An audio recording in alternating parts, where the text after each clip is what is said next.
In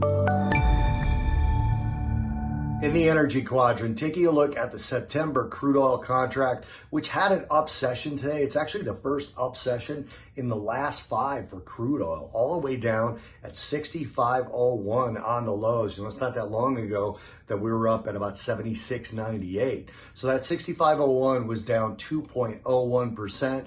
On the high side of things, up about 170. 1.7% at 67.47. We finished the day up at 67.43 or so, and that was up 1.63%. So the good news for bulls is we did finish near the high, but we didn't get anywhere near all of yesterday's 7.28% sell-off back, not even close to that. So what crude oil has really done here is gone back down to the top of the old channel that we existed in through March, April, and May, and tested it and bounced off a little bit. That 65.01 was where the top end of that channel is. There's economic concerns that are now starting to affect crude oil. The OPEC Plus agreement on excess crude oil production comes at a time of growth concerns, and that is all focused on the Delta variant of the COVID-19 virus, and that's leading to potential new shutdowns, some actual new shutdowns, and that sort of economic concern is starting to bleed its way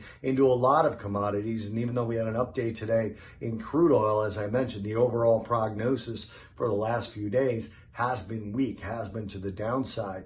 Now, in terms of potential tailwind, the Iran nuclear deals hit another roadblock. The draft of the agreement between Iran and the world powers over the possible restoration of that so-called nuclear deal and the restoration of Iranian crude in full onto the market is incompatible, according to the Iranian spokespeople, with recently passed Iranian law. That's what a government spokesman said in Tehran on Tuesday. Now, that law was passed in December of 2020, so it's a recent law, but it does basically state that they have to limit the inspections of Iranian nuclear facilities in order to enrich uranium for peaceful purposes. So it looks like, at least in the short term, that's dead in the water, and we won't be getting any new supply out of Iran.